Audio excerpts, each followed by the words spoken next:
Good morning. Welcome to Rajiv Gandhi and Keystone IAS Academy, Ananagar, Chennai. Coffee with Raja Today Tips. இந்திய வரலாற்றில் மறக்க முடியாத ஒரு நபர் சாணக்கியர் என்கிற கௌடலியர். இந்த சாணக்கியர் என்கிற கௌடலியர் தென் தமிழ் நாட்டில், அதாவது தற்போதுள்ள தென்னிந்தியாவில் பாலக்காடு என்ற இடத்தில் பிறந்தவர்.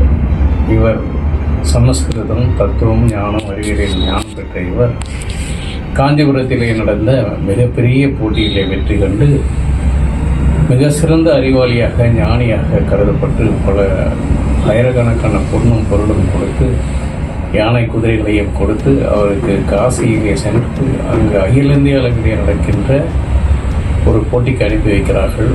அங்கே காசியிலே நடக்கிற அந்த போட்டியிலே சாணக்கியர் அவர்கள் சமஸ்கிருதம், பொருளாதாரம், அரசியல், தத்துவம், ஞானம் போன்ற அனைத்து போட்டிகளிலும் வெற்றி பெற்று மிக சிறந்த அறிவாளியாக தேர்ந்தெடுக்கப்பட்டு பல லட்சக்கணக்கான பொன்னும் பொருளும் அவர்களுக்கு அளித்து குதிரை யானைகளையும் கொடுத்து வழி அனுப்புகிறார்கள்.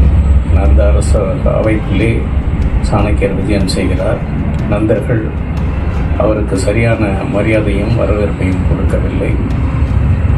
ஆனால் ஒரு அறிவாளி என்றால் அரசருக்கு சமமாக நடத்த வேண்டும், தங்கத்தட்டிலே சோறு பரிமாற வேண்டும். ஆனால் அவமானப்படுத்தி அவரை அன்னசாலையிலிருந்து தள்ளிவிடுகிறார்கள். அப்போது தனது குடுமையை கழட்டிவிட்டு இந்த நந்த வம்சத்தை அழித்தே தீர்வேன் என்று சபதமேற்று கௌடலியர் அவர்கள் காட்டுப்பகுதியிலே செல்கிற போது அங்கே ஒரு சிறுவனை பார்க்கிறார். அந்த சிறுவன் நந்த அரசவையிலே அந்த புறத்தில் இருக்கிற பெண்மணியான மௌரியன் என்பவருடைய மகனாவார்.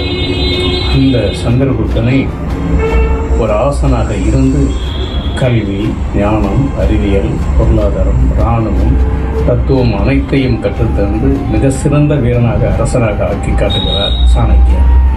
அலெக்சாண்டரை எதிர்க்கிற ஒரு துணிச்சலை கொடுத்து சந்திரகுப்தனை வளர்த்தவர் தனநந்தர்களை அழித்து, இந்த வம்சத்தை அழித்து மௌரிய சாம்ராஜ்யத்தை நிறுவுகிறார். மௌரிய சாம்ராஜ்யம் இந்தியா முழுவதையும் வெற்றி கொண்டு இந்தியா ஒரே நாடு என்ற ஒரு நிலையை கொண்டு வருகிறது. சந்திரகுப்த மௌரியன் தான் இந்தியாவை முழுமையாக ஆண்ட மிக சிறந்த ஒரு அரசன். அவருக்கு வழி நடத்தியவர் தான் இந்த சாணக்கியர். இந்த சாணக்கியர் எழுதிய அந்த சாஸ்திரம் இன்றும் இந்திய அரசியல், பொருளாதாரம், தத்துவம், ஞானம், கல்வி அனைத்துக்கும் வழிகாட்டியாக இருக்கிறது என்பதில் எந்த மாற்றமும் இல்லை. தென்னிந்தியாவிற்கு புகழ் சேர்த்த சாணக்கியரை வணங்குவோம். நன்றி, வணக்கம்.